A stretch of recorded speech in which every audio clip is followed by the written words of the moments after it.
Proferido em 23 de fevereiro de 1977, este discurso oferece uma reinterpretação abrangente da história da humanidade, desde a queda de Adão e Eva até o presente, sob a ótica da história providencial. O orador inicia descrevendo o plano original de um reino de Deus na Terra, centrado na linhagem e no amor de Deus, e a tragédia da queda que inseriu a humanidade na linhagem de Satanás, marcada pelo egoísmo, contradição e luta. A história é apresentada como um cabo de guerra cósmico entre o bem, Deus o defensor, e o mal, Satanás, o agressor, onde o lado do bem, embora sempre atacado, invariavelmente vence no final devido a uma lei universal que exige que o agressor pague indenização. Exemplos históricos como as guerras mundiais e a ascensão do comunismo são analisados através dessa lente. O texto afirma que os últimos dias são marcados pelo ataque global a um movimento religioso inflexível, com ideais elevados. O discurso posiciona o orador e a Igreja de Unificação como os agentes centrais dessa providência, que através de sofrimento e eventos como os do Yankee Stadium e do Monumento de Washington, 1976, pagaram as dívidas históricas e estabeleceram um fundamento vitorioso. A vitória desses eventos, juntamente com a superação da idade de Jesus, 33 anos, pela mãe, é declarada como o fim da história providencial de restauração, bloqueando o acesso de Satanás a Deus e inaugurando um novo início da nova história de Deus, o ano 1 do Reino de Deus, com a meta de estabelecer o reino na Terra até o ano 2000. O discurso também aborda temas como a crítica à postura americana em relação ao comunismo, a importância da ligação Coreia-EUA e a unificação do mundo espiritual e físico. Então, vamos ao discurso. Capítulo 23. Hoje à luz da história providencial. 23 de fevereiro de 1977. Nova York, Nova York. Como vocês sabem, hoje é o aniversário dos verdadeiros pais. O tópico da mensagem de hoje é Hoje à luz da história providencial. De acordo com o princípio, desde a queda de Adão e Eva, a responsabilidade da queda tem repousado sobre as gerações decaídas da humanidade. Se Adão e Eva não tivessem caído, mas tivessem alcançado a perfeição, então não apenas eles como os antepassados da humanidade, mas também o universo inteiro teria sido aperfeiçoado. Era o plano original de Deus que Adão alcançasse a perfeição, seguido por Eva. Então, através deles, a primeira família humana teria sido formada sobre a terra, e os filhos de Deus teriam se multiplicado, formando primeiramente uma nação, e então outra. Finalmente, o mundo inteiro teria sido preenchido com a linhagem de Adão. Deus pretendia ter apenas um povo, o povo de Adão. Uma única raça, a raça de Adão. Um só coração, o coração de Adão. Então, o centro deste universo inteiro teria sido Deus, e Adão e Eva. Sendo que Deus é o centro de toda a criação, cada dia vivido teria sido centrado em um único Deus, e esse Deus teria dominado sobre todas as coisas da criação e toda a humanidade.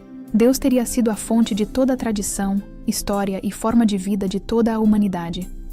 Toda a humanidade devia viver em uma única tradição centrada e relacionada ao amor de Deus. Em tal mundo perfeito, o homem teria sido incapaz de se separar do amor de Deus. Seria impossível fazer isso. Aqui na Terra, os filhos naturalmente esperam por seus pais, mesmo quando eles estão separados por apenas alguns dias. Esta tendência humana vem a partir da natureza original do homem. Estamos esperando por esse único pai da humanidade, Deus. Este relacionamento inseparável deve ser restabelecido porque o homem não pode suportar a solidão de estar separado de Deus. Quando você considera isto, o homem tem algo de que se orgulhar. O que é? O supremo orgulho do homem no mundo de perfeição é ter Deus como Pai. Ser capaz de dizer, Deus é meu Pai. O Deus Todo-Poderoso é meu Pai. É o maior orgulho do homem. A segunda mais suprema fonte de orgulho é que o homem pode dizer, eu posso possuir o amor de Deus. Eu posso monopolizar o amor de Deus. E a terceira fonte de orgulho no mundo de perfeição é que o homem pode dizer, eu posso herdar o reino de Deus. Eu posso herdar tudo que o meu pai tem. Isso não é algo do que se pode orgulhar. Em nosso mundo, as pessoas estão orgulhosas de muitas posições sociais. Eles dizem: "Você sabe, meu pai é um PhD, é um doutor em Harvard, um primeiro-ministro. Eu venho de uma família real." Estas posições se tornam uma fonte de grande orgulho. Mas pensem sobre isto. Vocês podem dizer: "Meu pai é Deus." Muitas pessoas em nossa sociedade estão orgulhosas de serem um filho ou filha de uma pessoa importante. Mas em muitos casos, eles não têm experiência de um relacionamento de amor. Entretanto, quando você diz "Deus é meu pai", você já está dizendo: "O amor de Deus é meu." Sem ter um relacionamento com o amor de Deus, você não é seu filho. Digamos que você é um filho de um senhor e está vivendo em sua casa. Todos os servos sabem que você certamente será o mestre da casa, elevado ao trono da casa. Portanto, todos esses servos devem ter respeito por você. Da mesma forma, em todo o reino de Deus, todos sabem que você é o Filho de Deus. Portanto, toda a criação, incluindo os anjos, deve respeitá-lo. A intenção de Deus era que ele e o homem residiriam juntos como pai e filho, e que ele residiria junto com a família de seu filho. O reino de Deus seria habitado pelos filhos de Deus. Uma cultura centrada em Deus teria nascido, pois a história de Deus duraria por toda a eternidade. Esse era o ideal original de Deus. Hoje, onde estão concentrados os desejos, ambições e esperanças da humanidade? O supremo desejo da humanidade é se tornar os filhos e filhas de Deus. Na sequência, o homem deseja possuir o amor de Deus e depois, o homem espera herdar o reino de Deus, herdar tudo o que Deus tem. Não há esperança maior do que cumprir estes 3 desejos. A fim de nos tornarmos filhos e filhas de Deus, devemos vir a partir da própria linhagem de Deus. Nossa linhagem de sangue deve se tornar conectada com Deus. E se não tivesse ocorrido a queda do homem? Em primeiro lugar, nasceríamos automaticamente como filhos de Deus. A queda do homem foi a separação do homem de Deus. O amor ilícito trouxe a linhagem decaída. Ao invés de Adão e Eva se unirem sob Deus, o arcanjo e Eva se uniram. O arcanjo, o servo de Deus e do homem, tomou a posição de Deus e subjugou toda a humanidade. E toda a humanidade veio a estar sob o servo ao invés de Deus. Desde a queda, toda a humanidade tem nascido, não na linhagem direta de Deus, mas na linhagem de Satanás. A humanidade é parte da linhagem de sangue de Satanás. Uma vez que a queda se tornou uma realidade, não importa quanto chamemos Deus de meu Pai, isto estará desprovido de significado. O mundo decaído é egoísta. O eu se tornou o centro de tudo, desconsiderando Deus e tudo o mais. Não importa quão duramente as pessoas tentaram se concentrar em Deus. Isto era virtualmente impossível, porque o mestre do mundo não era Deus, mas Satanás. Contradição, luta e destruição preencheram os capítulos da história da humanidade decaída. A humanidade decaída está sob a cultura satânica, a qual se centra em luta e divisão, ao contrário da história de Deus, que busca por unidade e harmonia. Entretanto, até mesmo no mundo decaído, todos os homens e mulheres possuem um natural desejo humano original. A consciência sempre tenta conduzir uma pessoa de volta para o centro original, Deus. Para retornar para Deus, uma pessoa deve ser salva a partir dos sofrimentos satânicos.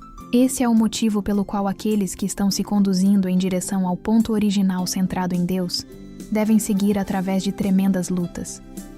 Toda a história humana pode ser descrita como um cabo de guerra. O homem tem sido puxado por ambos os poderes. Esta tem sido uma luta para determinar a qual lado o homem pertence. Esta é a agonia do homem. Esta luta começou com o indivíduo e avançou para a família, tribo, nação e mundo. Todos têm sido puxados pelas duas pontas, uma em direção ao mal e a outra em direção ao bem. A história tem sido uma guerra entre o bem e o mal. Cada batalha foi uma luta severa. mas certamente o vencedor definitivo era sempre o lado do bem. O lado de Deus venceu em cada nível, expandindo seu território. Na guerra, há muita morte e destruição em ambos os lados. É uma situação caótica e de confusão. Como você pode dizer? Qual lado é bom e qual lado é mau? O lado que inicia o ataque é o lado mau. Em uma sala de aula escolar, se dois meninos com as faces ensanguentadas estão brigando, a primeira pergunta que o professor fará é: quem começou isto? Qual lado o professor tomará? Nunca o lado do agressor, mas o lado do defensor. Isto não é verdade? Digamos que haja uma sala com dezenas de estudantes, e há um menino que é um maroto. Ele não estuda e está sempre fazendo tumulto. Mas um dia acontece dele estar sentado quieto, e de repente ele é atacado por alguma outra pessoa. Não importa quão maroto ele possa ter sido. Nesse dia em particular, ele receberá a simpatia do professor. O mal sempre toma a iniciativa. Ele sempre ataca primeiro. Por toda a história, Deus tem sido como um professor escolar, olhando para as lutas, assistindo aqueles que são atacados. Deus está do lado dos defensores. Portanto, a história da guerra é tal que o agressor inicia, mas sempre perde no final. O professor universal, Deus, está do lado daqueles mais fracos que estão sendo atacados. Por que o agressor é mau? Pensem sobre a história. No início, o mal tomou a iniciativa e causou a queda. Os relacionamentos entre Deus e o homem, e Adão e Eva, foram infiltrados e atacados. Essa é a característica original do mal. O agressor pode infringir certo dano ou destruição, mas é uma lei universal que certamente essa pessoa deverá, não apenas restaurar o dano, mas também pagar uma penalidade ou compensação. Deus conhece este princípio universal. Vocês acham que ele está sempre começando uma guerra? Não. Deus não inicia ataques. E quanto às pessoas que estão no lado de Deus? Elas podem dizer: Deus, você é tão bom. Sente-se. Nós lutaremos? As verdadeiras pessoas de Deus nunca iniciam um ataque. Uma ação agressiva nunca será tomada por pessoas de Deus. As pessoas de Deus estão sempre sendo atacadas, mas elas suportam, persistem e avançam. Essa é a característica das pessoas de Deus. Sempre sob ataque, elas apanham, mas nunca desistem. É uma lei universal que você se torne um vencedor sendo atacado. O agressor deve pagar o dano adicionado de uma penalidade. Por isso, você deve suportar e sobreviver o ataque em nível individual. Então, no nível familiar, no nível nacional e no nível mundial. Você deve resistir, sobreviver e perseverar. No final, você receberá o universo inteiro, porque Satanás deverá pagar a você pelo dano adicionado de uma penalidade. Esse é o modo como o lado de Deus vencerá. O universo virá até você. O universo inteiro pode atacar você, embora retidão e justiça estejam ao seu lado. Contanto que você resista, você pode sobreviver e o universo inteiro virá até você. Além do universo, não há nenhum nível mais elevado. Satanás é o precursor e o rei dos agressores. Deus é o rei dos defensores. O agressor pode parecer aniquilar o bem, mas Deus levantará força e poder adicionais, e o agressor certamente perderá. Em nível individual há homens bons e maus. O homem mau pode atacar o homem bom, e esse homem bom pode ser destruído. Mas isso não é o fim de tudo. Deus levantará outro, um campeão até mesmo mais forte, até que ele encontre uma pessoa, uma tribo e uma nação que possa resistir ao ataque e sobreviver. Deus nunca desistirá. Enquanto Deus viver, o lado do bem nunca acabará e nunca desistirá. A partir do ponto de vista de Deus, a batalha entre bem e mal ainda não começou. O início tem sempre sido protelado e atrasado. O princípio ensina que Deus pode prolongar a história de restauração se certas expectativas não ocorrem na hora exata. O mais importante padrão da história humana é este: Satanás sempre ataca e perde, e Deus está sempre sendo atacado e vence. Olhem o exemplo da Primeira Guerra Mundial. A Alemanha iniciou essa guerra, mas não foi o vencedor. Por quê? Nesse tempo, os alemães pensavam que poderiam vencer a guerra. Se isto não fosse assim, eles não teriam iniciado a guerra. Satanás sempre pensa que ele pode vencer. Esse é o motivo pelo qual suas forças iniciam guerras. Mas ninguém pode violar as leis celestes. Este é o princípio. Alemanha e Japão atacaram na Segunda Guerra Mundial, mas eles também perderam.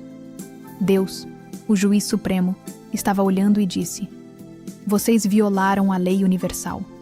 Agora mesmo o mundo comunista e o mundo livre estão se confrontando. Qual lado é mais agressivo e destrutivo? Qual lado está tomando a iniciativa?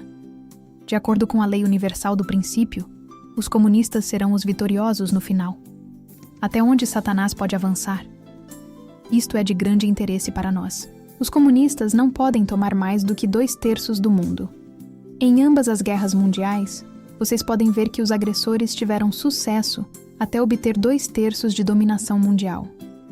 Quando eles obtinham esta base, pensavam que estavam vencendo completamente. Na Segunda Guerra Mundial, o exército alemão varreu a Europa e as forças japonesas tomaram quase toda a área do Pacífico. Mas Satanás não pôde tomar a terceira parte final. Isto é porque a queda do homem veio durante os níveis de formação e crescimento, ou seja, 2/3 de todo o período de crescimento. Satanás não pôde se infiltrar no nível de aperfeiçoamento. Portanto, Satanás pode reivindicar apenas 2/3 de qualquer coisa, mas nunca a terceira parte final. Esta é a fórmula através da qual a história humana tem se desenvolvido. Por isso, por toda a história humana, sempre houve um nível que permanecia intacto. Um grupo incompreensível sempre emergia com objetivos comuns. Um grupo religioso. Pessoas religiosas é sempre um problema para aqueles no poder. Deus sempre é a meta delas.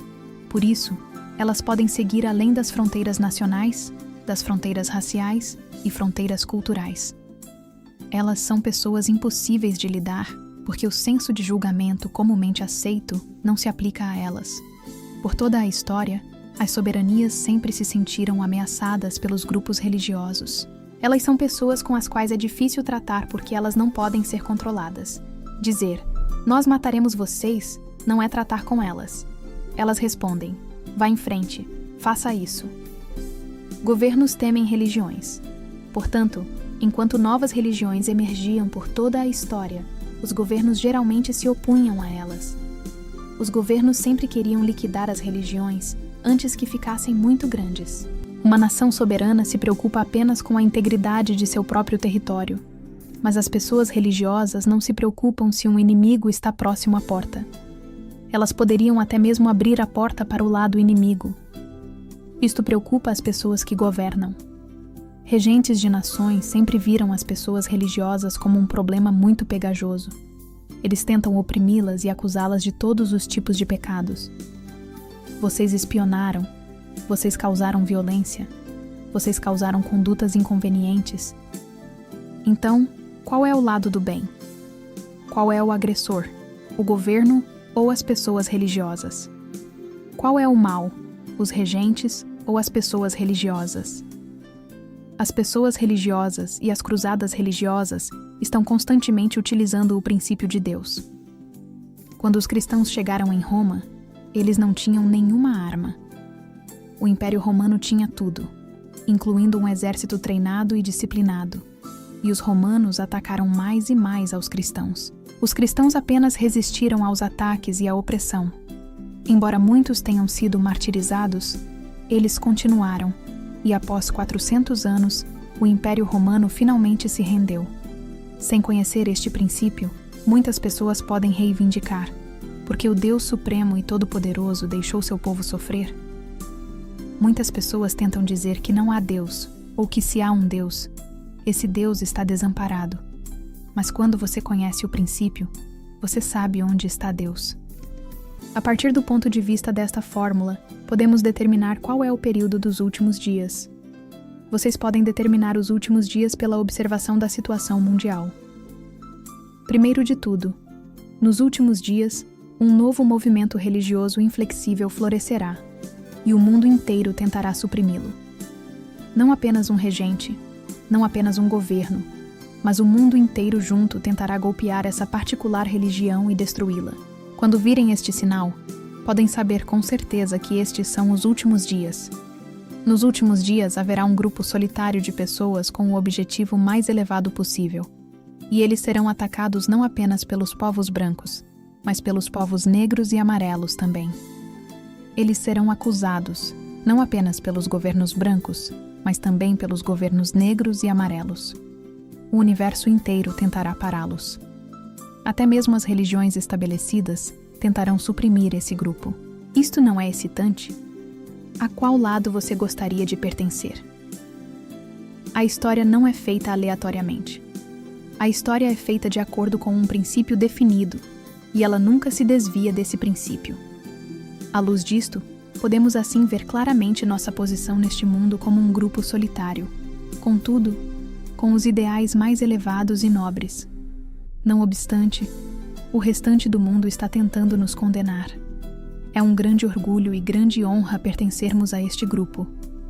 Vocês conhecem o princípio. Vocês conhecem a verdade de Deus, os segredos de Deus. Se Deus envia um campeão nos últimos dias, para organizar uma estratégia para que ele possa emergir como um relâmpago, o restante do mundo tentando golpeá-lo. Ele não tentará evitar tal tarefa, mas trabalhará de acordo com a estratégia de Deus. De acordo com o princípio de Deus, esta é realmente a estratégia mais sábia e rápida para obter vitória sobre o restante do mundo.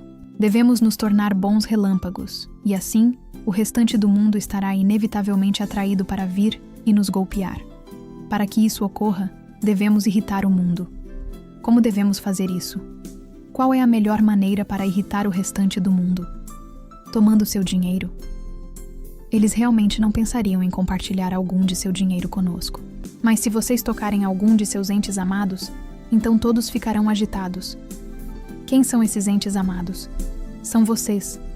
Vocês são as esposas, esposos, filhos e filhas deles. Estes relacionamentos são muito sensíveis. Assim, se alguém toca neles, as famílias reagem imediatamente. Em toda a história da religião, nunca vimos nada parecido com um movimento de pais organizado para buscar seus próprios filhos. Em toda a história, nenhuma organização de pais jamais existiu. Esta é a primeira vez na história que pais estão tentando sequestrar seus próprios filhos. Geralmente, um filho é sequestrado de seus pais, mas desta vez seus pais estão vindo para sequestrá-los. Esta situação única e extraordinária está acontecendo porque Deus iniciou coisas extraordinárias aqui na Terra. A confrontação final de bem e mal está sendo empreendida. Este é o motivo de vermos esta situação extraordinária. Sou eu que estou fazendo? Ou é Deus que está fazendo isso? Deus está cumprindo seu princípio neste tempo. Hoje, até mesmo o judaísmo vem contra nós. Os judeus dizem que somos antissemitas, e o cristianismo vem contra nós, como também o comunismo. O governo americano não tem exatamente colocado um tapete vermelho para nós. Esta situação incrível está acontecendo por todo o mundo. Para fazer a situação pior, eu enviei missionários para 120 nações, o que criou mais revolta e comoção em todos os lugares. Assim, podemos ver que onde quer que estejamos, a Igreja de Unificação é um grupo muito solitário e que o restante do mundo, incluindo todos os governos e todo tipo de religião, estão tentando nos liquidar. Então, aonde eu irei? Eu sou tão ingênuo que não sei sobre toda a oposição externa? Como eu posso dormir à noite? Algumas pessoas dizem: Reverendo Moon, sua ideologia é tão soberba, mas por que não é democrática? Por que você não fala amistosamente para os jornais The New York Times e The Washington Post? Eu deveria ser diplomático ou deveríamos sair e sacudir o mundo? Vamos atrair a atenção do mundo sobre nós. Deixe-os me odiar. Deixe-os nos odiar. Fazendo assim, eles estarão em débito conosco. A coisa importante é isto. Hoje, eu sou realmente o foco aqui na América, na Coreia, Japão, África, América do Sul e em todo lugar. Mas enquanto o restante do mundo está se unindo e tentando me parar, o que eu represento?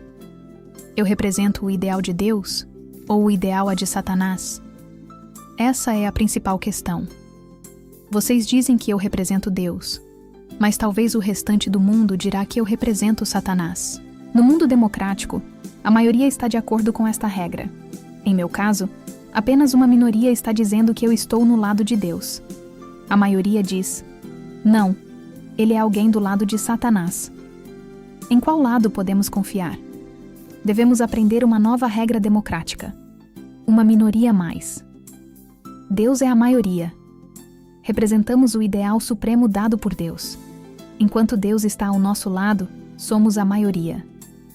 Vocês devem conhecer meu segredo, o segredo da Igreja de Unificação. Desde o início de meu ministério, eu fui atacado e atacado, mas eu nunca hesitei, nunca desisti, e no final, eu sempre venci e prosperei. Esta tem sido a história de Deus e a história da Igreja de Unificação. A Bíblia diz que aqueles que são pacientes até o fim serão vitoriosos. Não apenas uma pessoa veio contra mim, nem apenas uma nação veio contra mim, e nem somente este mundo veio contra mim.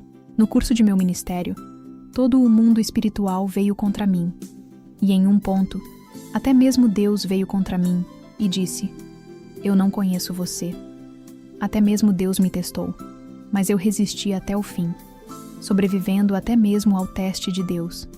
Então Deus se rendeu e disse: este é meu filho a quem eu posso deixar meu reino. Deus e eu fizemos uma aliança.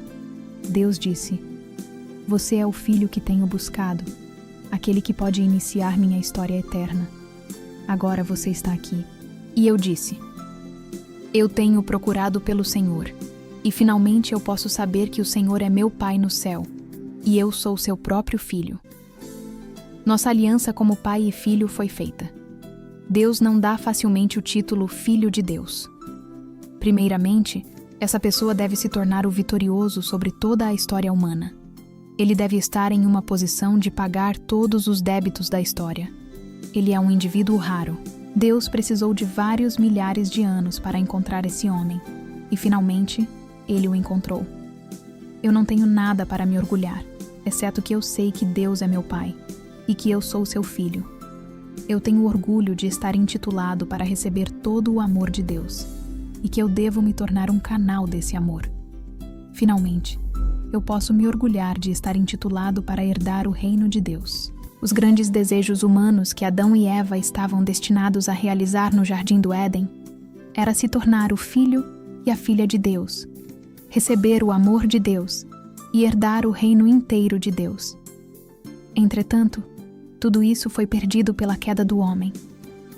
Entretanto, agora eu posso proclamar ao mundo esses desejos originais do ser humano e o plano original de Deus foram alcançados pelo homem através da lei de indenização e do processo de restauração, e alcançar as 3 bênçãos é agora possível. O restante do mundo veio, tentando nos bater, durante o importante ano de 1976. Em 1976, toda a história de Deus culminou nos 2 maiores eventos, a turnê no Yankee Stadium e a turnê no Monumento de Washington. A atenção mundial em direção ao nosso movimento veio ao seu cume nesse ano. No ano de 1976, eu me tornei conhecido para o mundo. Os eventos que criamos, que Deus criou, no ano de 1976, não podem ser removidos da história da religião ou da história humana. Eu me estabeleci como um super relâmpago no ano de 1976. Em meu ministério público eu atraía a atenção do mundo. Portanto, após a vitória no Monumento de Washington, eu declarei que meus discursos públicos haviam terminado. Quem venceu? Eu fui derrotado ou vitorioso? Aqueles que desejavam que falhássemos miseravelmente assistiram muito atentamente o resultado da turnê de Washington. Pelo próprio padrão deles, nossa realização foi um sucesso ou um fracasso? Nossos adversários poderiam pensar que fomos um fracasso, ou eles têm que admitir que fomos um completo sucesso? Eu quero que vocês saibam que a turnê do Monumento de Washington foi uma vitória decisiva que se tornou o ponto decisivo da história humana. Até então, eu era apenas uma pessoa para se bater várias vezes, e eu apenas perseverei. O restante do mundo veio ao meu redor, tentando me golpear. Estou certo de que, Sem conhecer esta fórmula da história providencial de Deus, até mesmo muitos membros da Igreja de Unificação pensam: eu não acho que Deus está trabalhando com o Reverendo Moon. Se ele estivesse, por que o Reverendo Moon é tão perseguido e tão solitário? Por que ele deve passar através de tanto sofrimento e tanto trabalho difícil? Realmente, muitos membros da Igreja de Unificação fazem essa pergunta. Pensem sobre isto. Mesmo se Deus estiver realmente furioso com um governo ou uma nação, quase explodindo em ira, ele poderia esmagá-lo após enviar seu filho para salvá-lo? A América pensa ser um grande país, mas o Filho de Deus é muito maior do que a América. Algumas vezes, os membros da Igreja de Unificação estão quase que desesperadamente orando: Deus, por favor, lance um pouco de sua ira sobre nossos oponentes. Mas eu não oro dessa maneira. Essa nunca será a minha oração. Deus não pode fazer isso. Deus não pode derrubar um oponente de seu próprio filho, porque isso derrotará seu propósito. Ao invés, Deus está permitindo que o resto do mundo venha contra mim, me odiando dessa maneira. Fazendo isso, eles estão apenas desistindo de suas próprias bênçãos em meu favor. Suas ações de me odiarem criam uma base para as bênçãos virem para mim. Esse é o modo como Deus colhe as bênçãos nos últimos dias. Deus colherá estas bênçãos para uma ideologia centrada em Deus. Algumas pessoas podem dizer: Reverendo Moon, agora eu posso entender o princípio de Deus. Mas por que você deixa os membros da Igreja de Unificação sofrerem? Você é o relâmpago, por isso você deve ser atacado, tomar todas as dificuldades e vencê-las. Mas deixe o restante dos membros seguirem facilmente. Mas eu quero que vocês sejam uma base para dar nossas bênçãos para o restante do mundo. Eu quero que vocês recebam parte das bênçãos recebendo um pouco de ataque. Este é o motivo pelo qual eu os deixo sofrer. Se você segue através de semelhantes dificuldades, então você pode ser reconhecido junto comigo, e as bênçãos que eu recebo também se tornarão suas. Essa é a única forma que você pode recebê-las. Então, você pode distribuir estas bênçãos para o mundo. Se as pessoas se recusam em receber as bênçãos que você distribui, então elas se tornarão suas. Deus dirá: siga em frente e guarde-as. Assim, não há como você perdê-las. Por isso, vocês gostariam de receber alguma perseguição?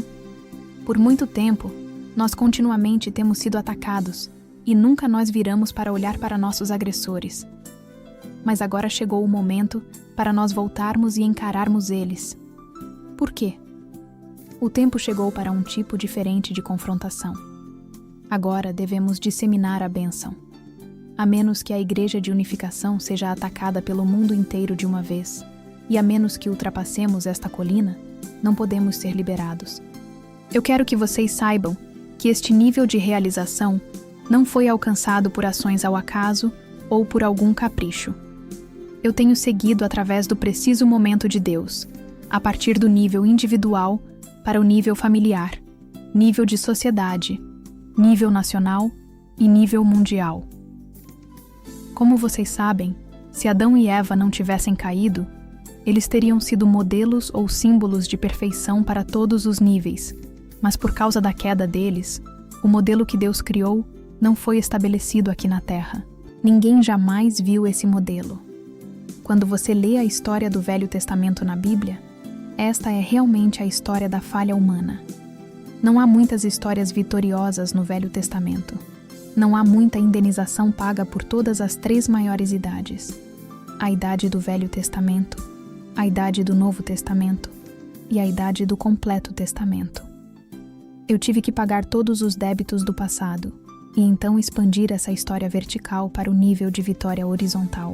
A menos que isto seja feito, não pode haver nenhum dia de proclamação vitoriosa. Por muito tempo, todo o mundo espiritual tem estado dividido, porque não havia unidade, e nenhuma indenização providencial havia sido paga aqui na Terra. Há uma realidade no mundo espiritual para o judaísmo, outra realidade para o cristianismo, outra realidade para o budismo, e assim por diante. Todas elas têm diferentes realidades para si mesmas, por isso não há unidade no mundo espiritual.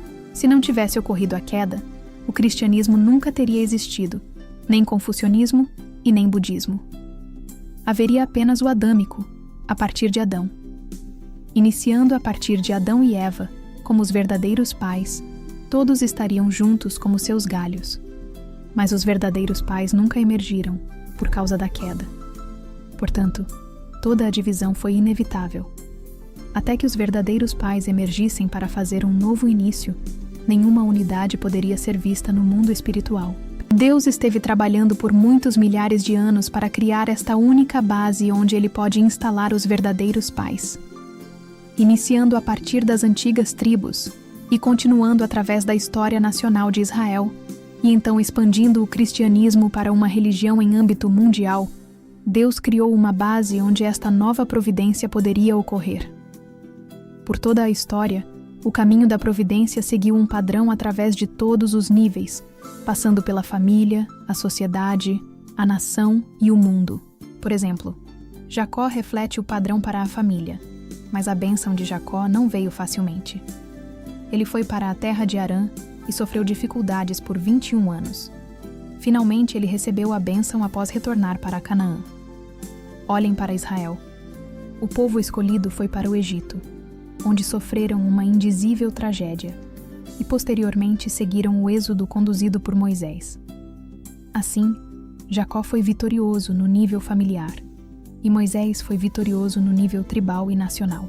Então olhem quanto o cristianismo tem sofrido, seguindo para o Egito na forma do Império Romano para sofrer por 400 anos. Somente após esse sofrimento, poderia vir a liberação do cristianismo. Após Êxodo, os israelitas foram capazes de criar seu próprio reino, o Reino de Israel.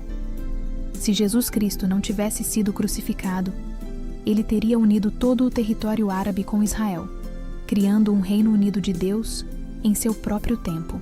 Jesus teria cumprido o ideal de Deus de Rei dos Reis, não apenas simbolicamente, mas também em um nível físico.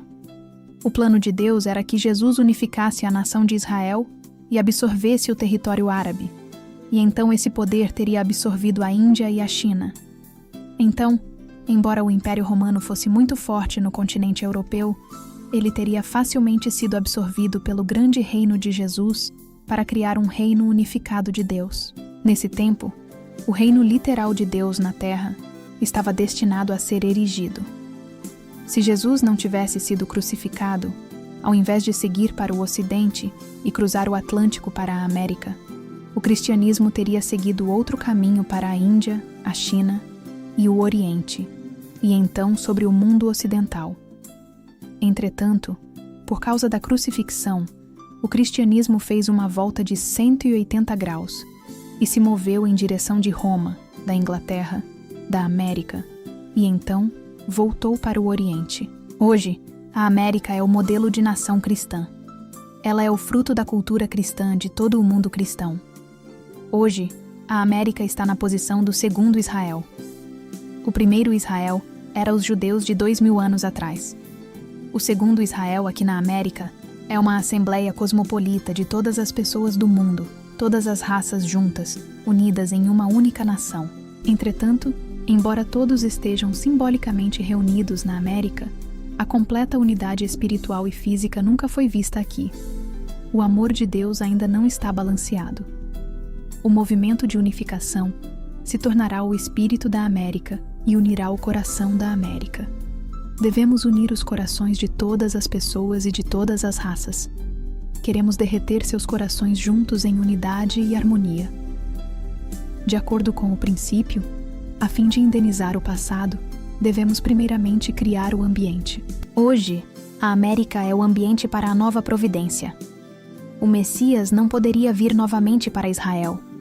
Isto é óbvio, porque é o princípio de Deus que ele não pode utilizar o mesmo povo ou o mesmo território duas vezes. Deus sempre escolhe um novo campeão. A nova missão messiânica se desdobrará na Ásia porque os asiáticos são internos, como a mente do universo. Deus escolherá um povo unido e homogêneo, uma raça singular que tem uma profunda história religiosa e capacidade religiosa. Essa única nação será escolhida a partir da Ásia. Há um paralelo que pode ser visto entre o mundo ocidental e o mundo oriental. Por exemplo, na providência do cristianismo na Europa, a Grã-Bretanha estava na posição equivalente atualmente ao Japão no Oriente, e a Itália estava na posição equivalente atualmente à Coreia. Uma península é o ambiente ideal, porque serve como uma ponte entre as ilhas e o continente. Novos movimentos culturais florescem nas penínsulas. As culturas helênica e romana se desenvolveram nas penínsulas grega e itálica. A península é onde as culturas continental e insular podem se fundir e se entrosar para se tornarem uma cultura unificada. Nos últimos dias, a cultura ocidental e a cultura oriental se fundirão e criarão uma cultura unificada na Península Coreana. Historicamente, as penínsulas têm sempre desempenhado papéis críticos. O Vietnã é uma península onde duas culturas colidiram e uma guerra foi travada.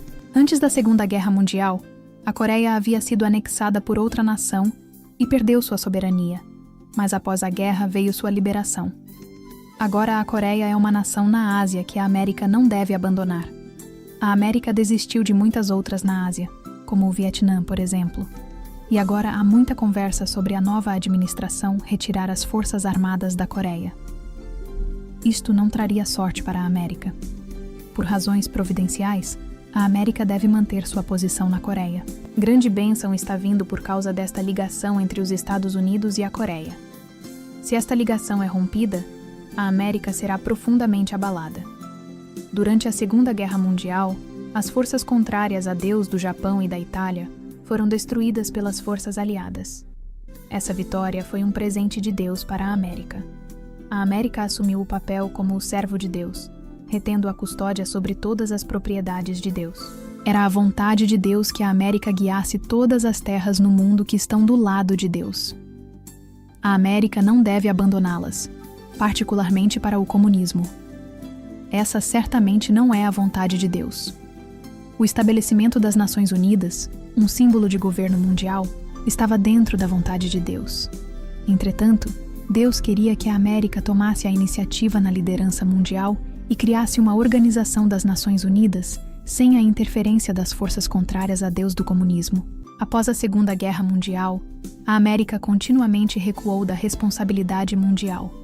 Além disso, permitindo que o comunismo viesse para as Nações Unidas, a América agora forneceu tolamente um fórum para a propaganda comunista. As Nações Unidas é agora uma ferramenta para os comunistas. Centenas de milhares de jovens americanos derramaram seu sangue durante a Segunda Guerra Mundial. Através deles, Deus pagou um alto preço. Nunca poderemos calcular o valor desse sangue. E, contudo, a América entregou isso nas mãos do inimigo. A América, como uma nação, falhou aos olhos de Deus. A América desprezou o presente de Deus e, então, o deu para Satanás. Isso pode ser perdoado? Satanás, que está recebendo todas as belas colheitas de Deus, ainda não está satisfeito. Seu povo está vindo ao coração das Nações Unidas para asfixiar os Estados Unidos até a morte. Após a Segunda Guerra Mundial, a América começou um declínio drástico. Houve uma retração na área política e há grandes problemas na área econômica. Além disso, o declínio espiritual e moral está ocorrendo.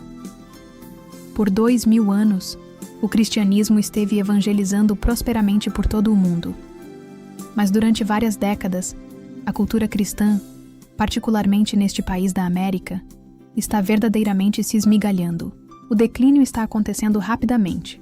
2000 anos de tradição e herança têm sido esmigalhados nos últimos 20 anos. Por que isso? A América falhou como uma nação cristã modelo. Na década de 1960, o trágico plano do secretário-geral das Nações Unidas, Dag Hammarskjöld, e o assassinato do jovem presidente Kennedy foram sinais escuros para o mundo livre. Desde então, a América tem estado declinando e retraindo. A administração Nixon era profundamente corrupta quando irrompeu a situação Watergate. A administração mudou, mas esta tendência continuou. Aos olhos de Deus, alguém deve avançar para reverter a tendência. Devemos esperar e ver o que acontecerá. Eu sou um líder religioso.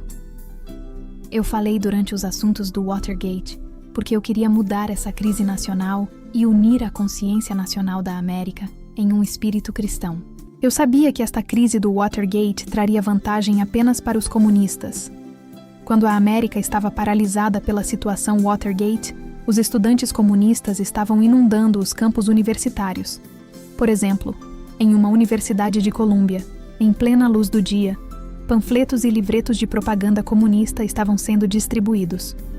Os comunistas participaram intensamente na campanha presidencial americana.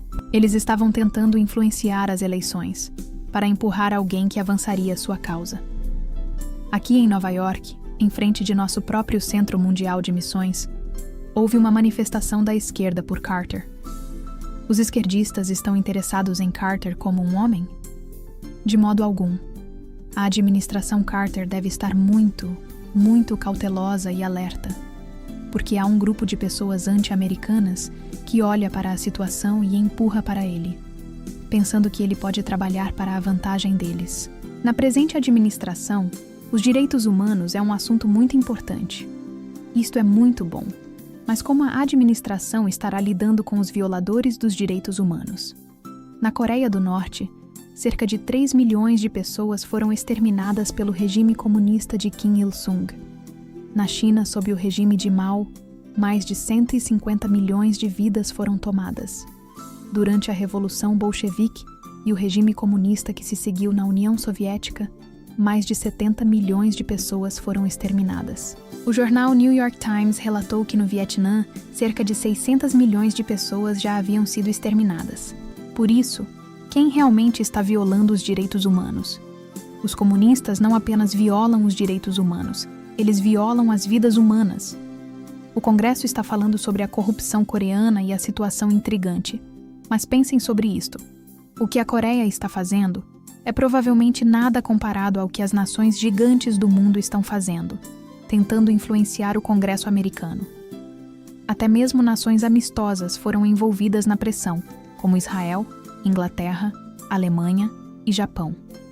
O problema da KCIA aqui na América é entendido como algo extraordinário. Todos pensam que toda a cidade de Nova York está inundada por agentes da KCIA, mas o governo coreano provavelmente despachou apenas 10 ou 12 pessoas. Por outro lado, a União Soviética tem mais de 1.000 agentes da KGB conhecidos na América para manter suas operações, e isso é apenas para manter suas operações fanáticas e centrais. Por trás deles estão milhares de estudantes e professores, e diferentes organizações para se infiltrarem em cada faceta da vida americana. Se alguém quer falar sobre direitos humanos, então ele deve se tornar um forte anticomunista, porque nada na história tem violado os direitos humanos, mais do que o comunismo. Entre os comunistas, a expressão direitos humanos não tem nenhum significado, porque os comunistas negam até mesmo o direito à vida. Para eles, a vida humana é mais insignificante do que a vida de um inseto. Os direitos humanos são importantes. Devemos preservar os direitos humanos. Entretanto, o direito à vida é até mesmo mais importante. Devemos assegurar a vida para todas as pessoas sob o regime comunista. Este é o motivo pelo qual estou falando tão inflexível contra o comunismo e declarando o comunismo como o inimigo de Deus e da humanidade. Eu não me moverei nem mesmo 1 centímetro dessa posição. Os comunistas sabem muito bem que eu sou seu arqui-inimigo e eles estão tentando nos destruir. Podemos até mesmo encontrar igrejas e pessoas do governo colaborando com os comunistas contra nós. Esta é uma triste situação. Jornais tentam pintar um quadro escuro. O reverendo Moon é um agente da KCIA. É incrível, apenas tolice. Minha vida não é tão pequena ou inconsequente para eu agir como um agente da KCIA. Meus olhos e objetivos não são apenas pela Coreia. A América é minha meta. O mundo é meu objetivo e alvo. Nenhum presidente falou como eu no Yankee Stadium, dizendo que esta nação está queimando e precisa de um bombeiro vindo de fora, que esta nação está moralmente doente e necessita de um médico vindo de fora. Eu vim como um bombeiro para esta nação, como um médico para esta nação. No monumento de Washington eu disse: deixem os jovens virem até mim. Eu reconstruirei a juventude americana para que eles possam sair confiantemente para liberar o mundo. Nenhum líder religioso ou líder político na história da América falou assim. Eu fiz isso porque tinha razão para dizer tais coisas. Realmente, eu sou profundamente maltratado pela América. Os americanos não me conhecem, mas algum dia eles compreenderão que eu sou o mais notável e mais precioso VIP que já veio para esta nação. Vocês devem saber que são as pessoas que devem lutar por este motivo. Ninguém pode arrancar sua lealdade e convicção em Deus e em seu reino para fora de seu cérebro. Ninguém pode arrancar esta ideologia de você. Nenhuma bomba atômica, nenhum poder militar, nenhuma arma podem fazer isso. Agora vocês estão se tornando indivíduos invencíveis. Eu não estou aqui para agradar o governo ou os políticos. Eu sou um profeta, um mensageiro de Deus. Se eu tenho algo para dizer, eu o direi e pronto. Eu sei muito bem que certas pessoas do governo estarão irritadas com minhas observações, porque elas não gostam de ouvir estas coisas. Entretanto, eu devo falar a verdade. Ninguém pode me parar de falar a verdade. Não podemos confiar em ninguém. Podemos apenas confiar em nós mesmos, porque temos a missão ordenada por Deus. Não estamos aqui por nós mesmos. Devemos influenciar o poder da nação, porque essa é a vontade de Deus. Há muito tempo, eu comprometi minha vida para esta missão. E não importa se há perigo ao meu redor. Eu já desisti de minha vida. A Coreia e a América não devem quebrar seu elo. Uma vez que a ligação é quebrada, tragédia virá. A partir da tendência corrente da história, Deus sabe muito bem o que ocorrerá agora. Que o liberalismo é excessivo e a infiltração comunista está tão difundida. A situação é muito escura. Esse é o motivo pelo qual Deus me enviou para a América como seu agente. Deus me pediu para sustentar a América, para manter a América ligada com a Ásia, para restaurar sua bênção para todo o mundo cristão e então liberar os comunistas. Essa é a ordem de Deus. Quando eu declarei que iria para Moscou, eu quis dizer exatamente isso. Quando eles me ouvem dizer, Moscou é nosso objetivo, os comunistas rirão. Como você pode? Tudo bem, eles podem rir. 20 anos atrás, na Coreia, em uma sala pequena o suficiente para 2 ou 3 pessoas, com um telhado com goteiras, eu falei sobre a unificação do mundo. Eu predisse meu ministério mundial e o envio de missionários para 120 países, e eu predisse esta cruzada na América. 20 anos atrás, nessa pequena sala, todos pensaram que essas eram ideias loucas. Hoje, comparado com o tamanho do poder dos comunistas, o Hotel New Yorker é como aquele pequeno cubículo de 20 anos atrás. Temos apenas um punhado de pessoas, contudo estamos falando sobre a liberação dos comunistas. Estamos falando sobre Moscou. Estou seguro de que muitas pessoas riem. Eu sei uma coisa. No mundo comunista, os filhos dos líderes comunistas estão no lado de Deus. A próxima geração na União Soviética estará do meu lado. O mundo espiritual cuidará deles. O mundo espiritual se manifestará e mostrará a verdade para esses filhos. Esses filhos lutarão contra seus próprios pais. Essa é a estratégia de Deus. Deus já iniciou esta operação. Mesmo aqui na América, a revelação espiritual está descendo para a liderança desta nação, até mesmo para os membros do Congresso. Por trás das cenas, fenômenos espirituais verdadeiramente surpreendentes estão se desdobrando. A ofensiva espiritual celeste começou. O que tenho estado fazendo nestas últimas décadas? O que tenho feito como um homem na história, representando toda a humanidade, é declarar realmente a vitória em nome de Deus. Diante do céu e da terra, eu estou agora colocado verdadeiramente como um vitorioso em nome de Deus. Ninguém assim existiu por toda a história. Eu tive que sofrer, mas conheço o princípio. De acordo com esse princípio, eu tenho que sofrer mais do que qualquer outro indivíduo aqui na Terra. Através de milhares de anos da história, os homens estiveram cometendo inúmeros, impossíveis e imundos pecados. A fim de liberar as pessoas do mundo da história de pecados, eu tive que descer para o mais profundo do mundo pecaminoso. Portanto, eu tive que seguir por cada ocupação decente que um homem possivelmente pode ter.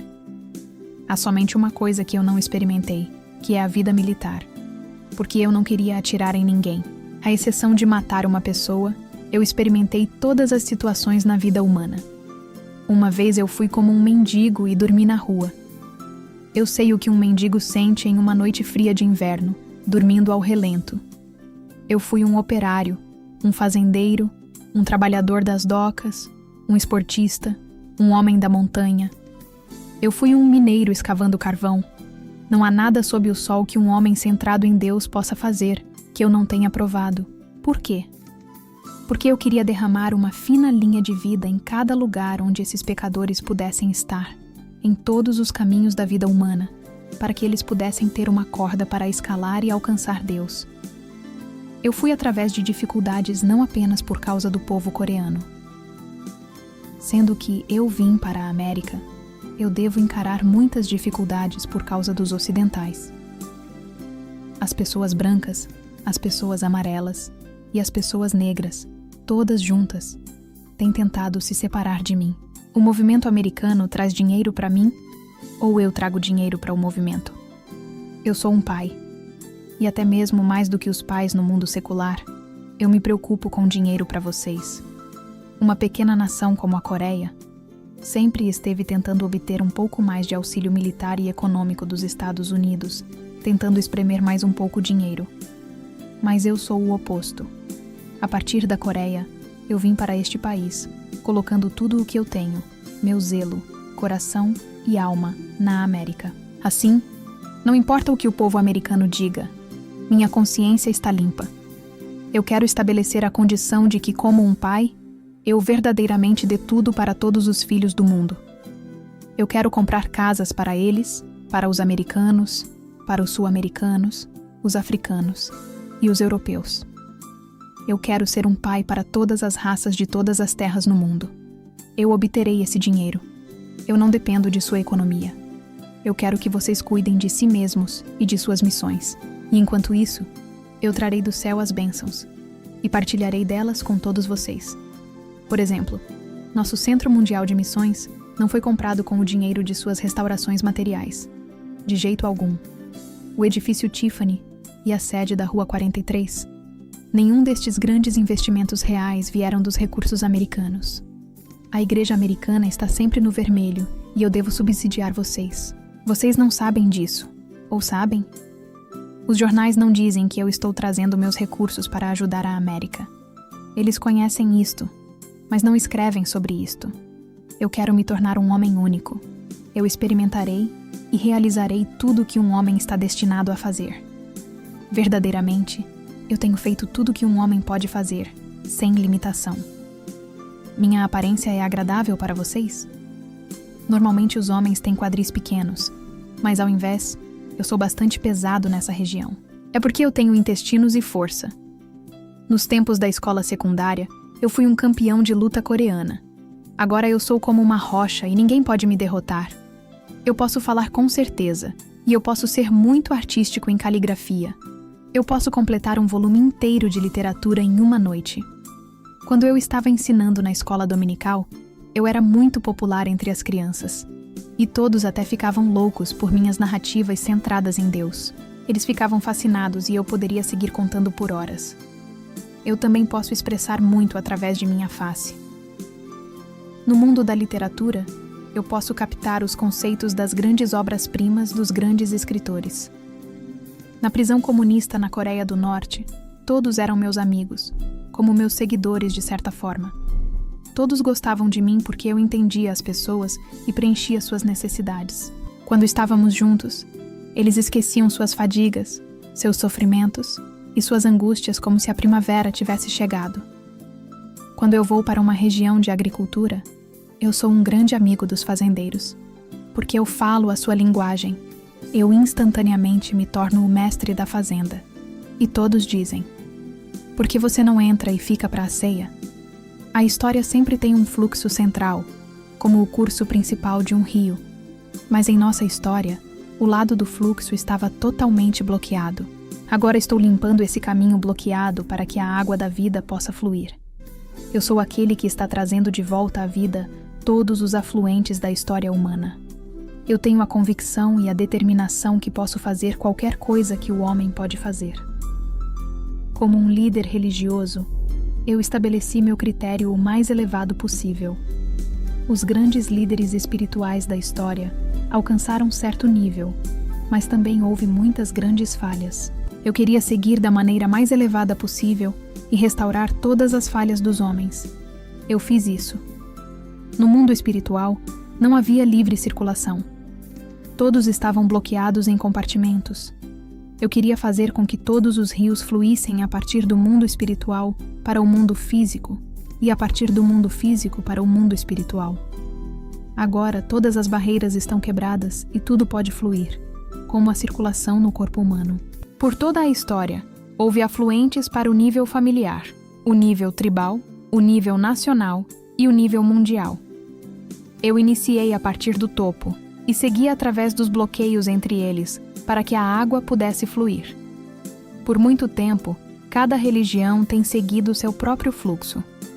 Os judeus dizem: apenas o judaísmo é importante. Os cristãos dizem: apenas o cristianismo pode ir até o Pai. Todos os demais estão destinados ao inferno. Pessoas religiosas são tão arrogantes porque elas não sabem como ligar-se com as outras. Mas alguém tem que abrir a conexão dos fluxos para que a água de vida possa fluir de um fluxo para outro. A fim de unificar todas as religiões do mundo, uma pessoa deve conhecer a essência de cada religião: judaísmo, cristianismo, budismo e assim por diante. Quando a unidade é feita no mundo espiritual e todos os rios fluem juntos, essa unidade pode ser trazida para ser copiada aqui na Terra. Isso é tudo o que é meu ministério. Aqui na Terra, eu copiarei o trabalho que já fiz no mundo espiritual. Então, o mundo espiritual e o mundo físico podem se tornar unidos. Por muito tempo, o mundo espiritual e o mundo físico estiveram separados, e por causa desta separação, nossas mentes e corpos também estiveram desunidos. A menos que unamos o mundo espiritual e o mundo físico, não há como nossas mentes e corpos serem unidos. Durante o período de estabelecer a unidade, houve tribulações e dificuldades em cada nível: individual, familiar, tribal, nacional e mundial. Isto é o que eu já resisti, mesmo quando estava continuamente empurrando a mim mesmo em frente. Talvez apenas ouvindo isto, vocês pensem que seja fácil. Falar é fácil, mas pensem sobre isso como uma tarefa impossível para uma vida inteira. A fim de se tornar vitorioso com um indivíduo, você deve ser capaz de resistir tendo o peso do mundo inteiro sobre seus ombros. Então, o fardo do mundo físico inteiro também virá sobre seus ombros. Para se tornar um indivíduo vitorioso, primeiramente você deve ser capaz de se sustentar. Então você deve expandir sua própria força e domínio além do nível familiar. Como um indivíduo, Jesus Cristo resistiu ao peso do mundo espiritual e superou todas as tentações. Contudo, ele não pôde totalmente se mover para o nível familiar. Ele foi impedido de organizar sua própria família para suportar o peso do mundo. Quando eu organizei a família de Deus, iniciando com a bênção dos 36 casais em 1961, houve tremenda comoção e perseguição externa. Não pudemos ter uma cerimônia serena e pacífica. Era uma emergência. Por isso eu dividi os noivos e noivas em 3 diferentes times, e tivemos uma cerimônia bem na madrugada, uma rápida cerimônia no meio do dia e outra cerimônia à noite. Seus pais vieram para dizer: quem irá casar minha filha? Quem irá casar meu filho? Não, você não pode fazer isso. Me dê meu filho, me dê minha filha. O protesto foi extraordinário, mas aos olhos de Deus, os verdadeiros pais são os únicos pais que têm o poder de recriar os filhos decaídos como os filhos de Deus, e para fazer matrimônios celestes para criar lares celestes. Pais físicos não têm essa autoridade a partir de Deus. Mesmo no dia da bênção dos 36 casais, não apenas os pais, mas também o governo, queria investigar nossa igreja. A fim de não desencorajar os membros, eu tive que seguir secretamente para a delegacia de polícia para dar depoimento no mesmo dia que eu iria abençoar os casais. Realmente, o mundo inteiro estava tão satânico que quando eu vim para a Terra, não havia nem mesmo um minúsculo sinal sobre o qual eu pudesse estar de pé. Eu tive que repelir os ambientes para abrir espaço, pouco a pouco. Cada batalha é um risco e uma aventura. A família de Deus está sendo organizada, iniciando com a instalação dos verdadeiros pais em 1960. A primeira bênção da família de Deus foi dada para os 36 casais, que representam toda a história providencial e que se tornarão os antepassados da humanidade. Os 72 casais abençoados representavam os 36 Caim e os 36 Abel em nível familiar, sendo que Jesus Cristo teve 12 apóstolos que estavam destinados a iniciar em 12 tribos. Os 120 casais abençoados representavam as 12 tribos com 10 casais cada uma, fazendo o fundamento mundial para a família mundial de Deus. Na base dessa vitória, eu tive o direito de estabelecer campos sagrados por todo o mundo, reivindicando assim a terra de Deus. A seguir, a bênção dos 430 casais representou todo o povo coreano como a nação escolhida, acreditando-a em Deus ou não, fixando assim a condição para todos serem restaurados. A Coreia tem uma história de mais de 4.300 anos. Portanto, estes 430 casais vieram da história da Coreia, mas seu número é também equivalente aos 430 anos que os israelitas sofreram no Egito. O êxodo dos israelitas começou após 430 anos do exílio no Egito. Da mesma maneira que eles deixaram o Egito, começamos a jornada para Canaã, o símbolo do reino de Deus. Sendo que a jornada para Canaã, o reino de Deus, havia começado, Deus teve que ligar a providência inteira ao nível mundial. Assim, eu reuni 43 casais, a partir dos líderes mundiais. Os 43 casais abençoados eram a contraparte simbólica, em nível mundial, da bênção dos 430 casais coreanos. Através dos 430 casais, todo o povo coreano teve a salvação condicional, no sentido de que eles podem vir a compreender a verdade. Da mesma forma, através destes 430 casais que foram escolhidos a partir de todo o mundo, todas as nacionalidades e raças do mundo tiveram uma chance de serem salvos. A bênção seguinte é comumente conhecida como o triplo 7 ou 777 casais abençoados. Isto representa enrolar um fio de seda ao redor do gênero humano em uma base mundial, fazendo possível a bênção para todo o mundo. O primeiro destes verdadeiros casamentos em massa em nível mundial veio com os 1.800 casais abençoados em 1975. Após estas bênçãos, eu iniciei meu ministério mundial, minha vida pública. Eu vim para a América em 1972 e por 3 anos e meio eu atravessei o mundo ocidental, declarando a mensagem de Deus. Esse curso culminou no Madison Square Garden e a enorme turnê nas 80 cidades que foi concluído com sucesso em Los Angeles.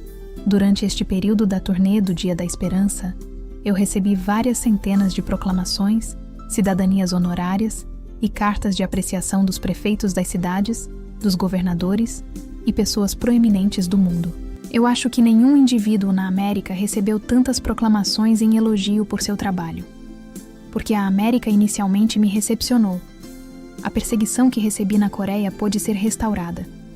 A Coreia me perseguiu, mas quando eu fui para o mundo me aceitou, pelo menos inicialmente. Portanto, eu pude retornar para a Coreia como um vitorioso.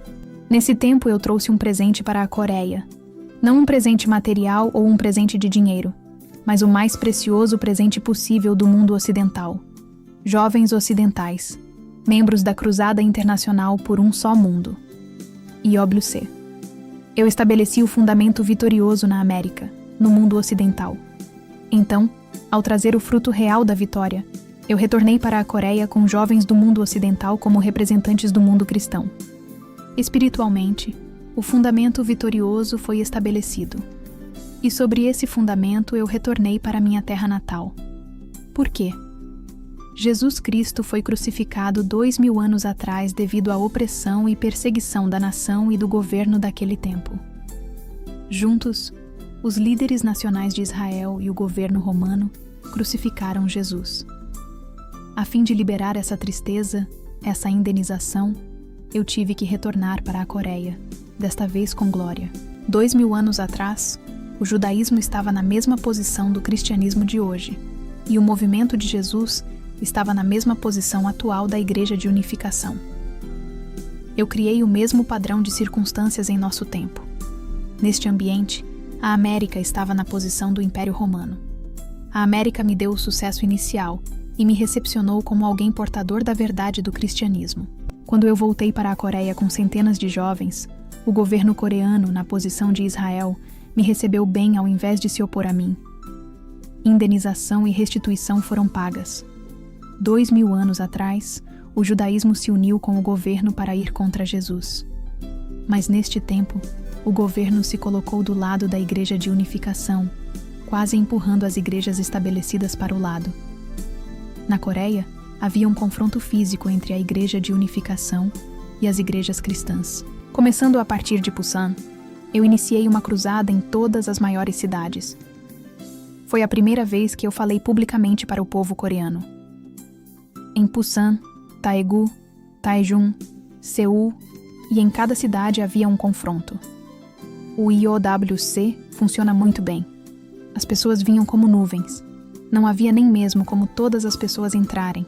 E assim, muitas milhares de pessoas sempre ficavam do lado de fora me ouvindo. Sobre o fundamento da vitória espiritual no mundo ocidental, eu pude obter vitória física na Coreia, a qual culminou em 7 de junho na turnê pela liberdade coreana. Havia 1.200.000 pessoas reunidas, como também representantes de 60 nações de todo o mundo.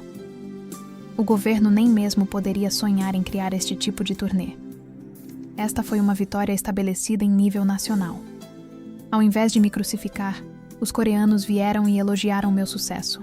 Eles me exaltaram na maior turnê já realizada. Quando as 1.200.000 pessoas gritaram comigo, este foi um grito nacional.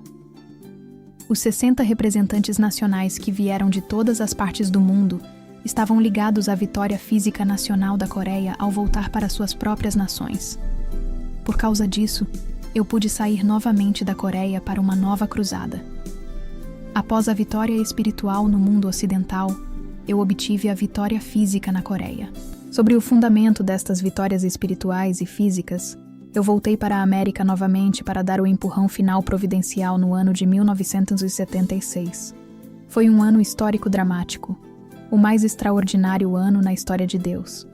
A partir da vitória no Yankee Stadium, nos movemos diretamente para o Monumento de Washington no mesmo ano. A turnê do Monumento de Washington em 18 de setembro elevou a providência de Deus ao seu mais alto nível de vitória e realização. As campanhas do Monumento de Washington e do Yankee Stadium não foram realizadas em uma atmosfera de receptividade. Havia hostilidade. A imprensa estava hostil.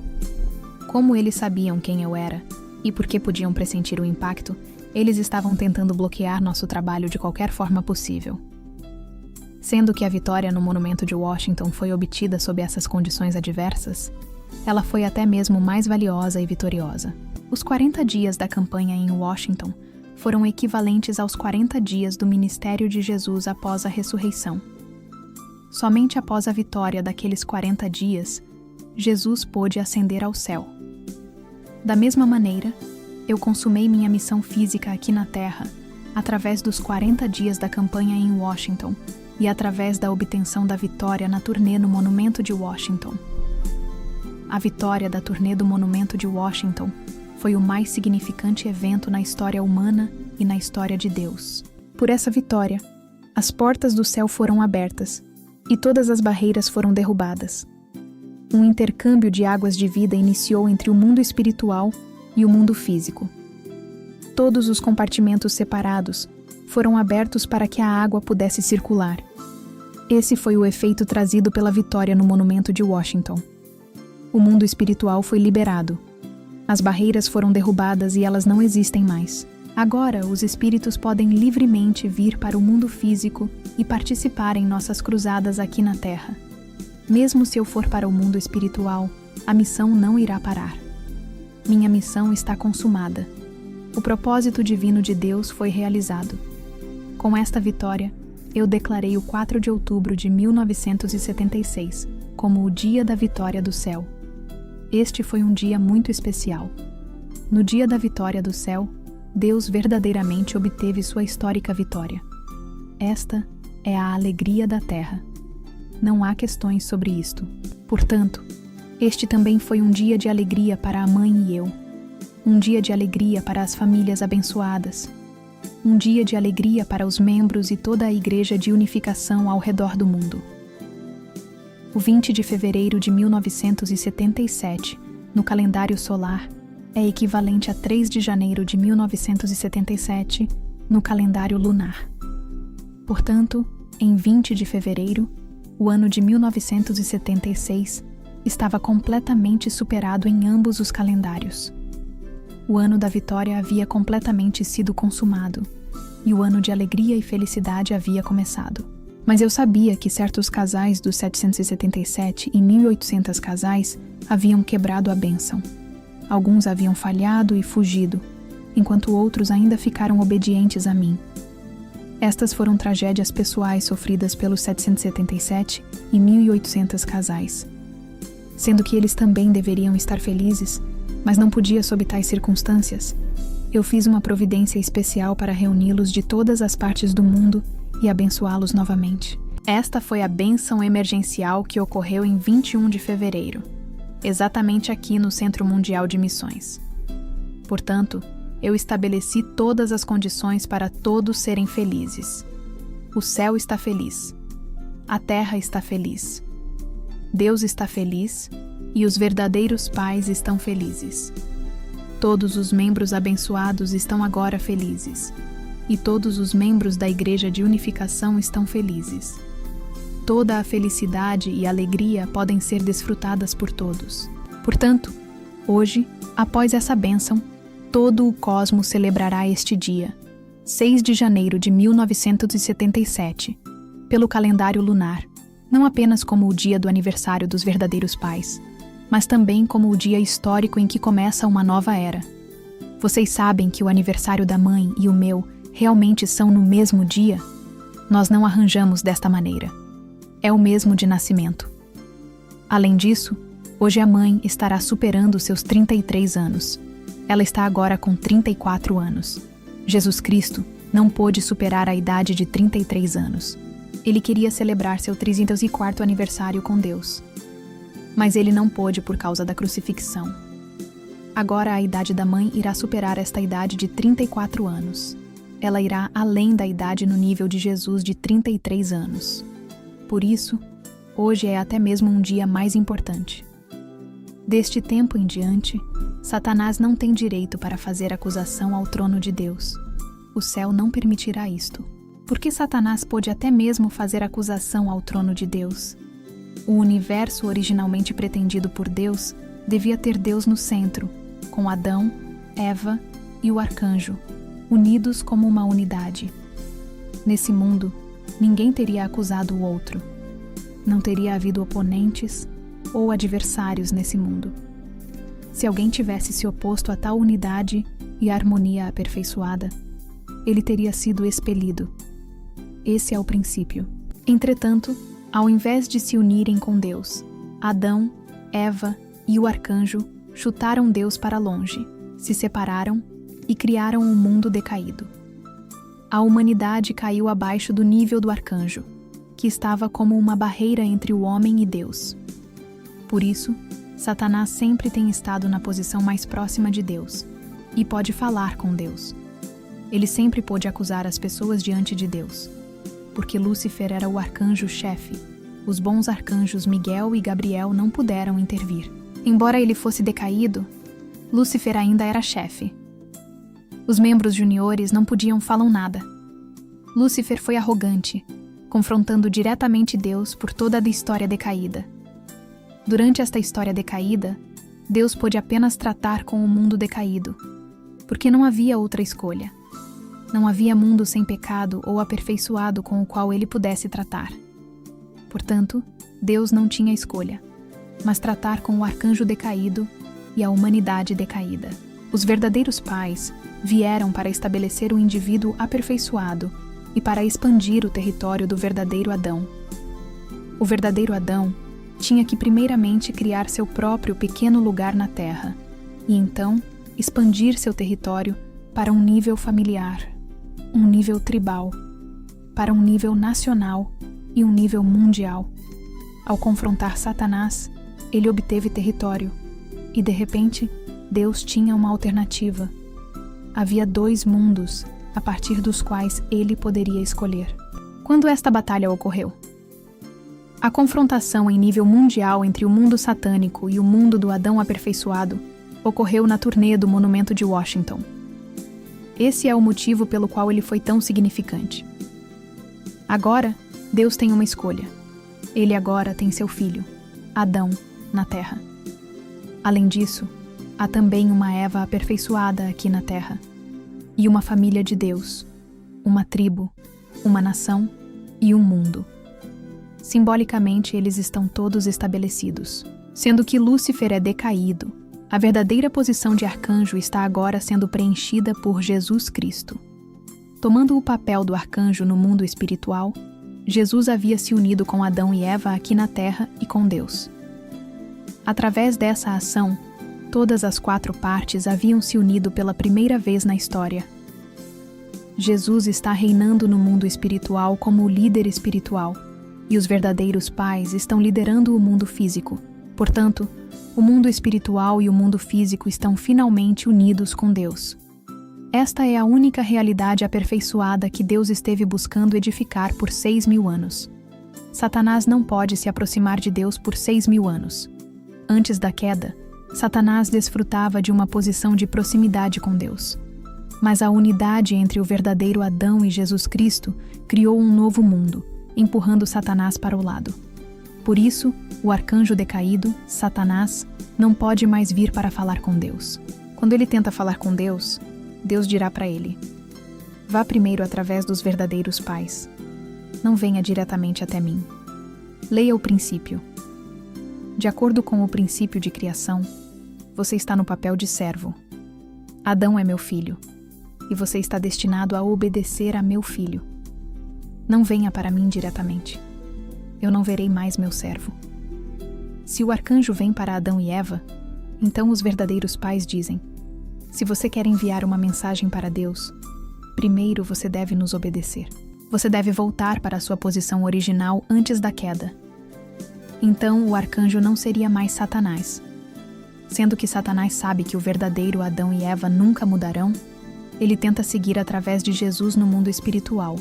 Mas Jesus diz: sobre o que você está falando? Eu sou o segundo Adão. Você foi vitorioso sobre o primeiro Adão, mas eu sou o segundo Adão, o Adão aperfeiçoado. Eu tenho domínio sobre você. Você deve me obedecer antes de me pedir para enviar uma mensagem para Deus. De acordo com o princípio, esta realização vitoriosa bloqueia completamente a rota de Satanás até Deus. Satanás não tem mais uma rota ou maneira de acusar o homem diante de Deus. Se você acredita nisso 100%, você pode falar com Satanás da mesma maneira. Você pode subjugar Satanás. A mãe e eu estamos dando-lhes o privilégio, a autoridade para falar com Satanás dessa maneira. Você tem o poder de subjugar Satanás. Você e a posteridade dos membros da Igreja de Unificação.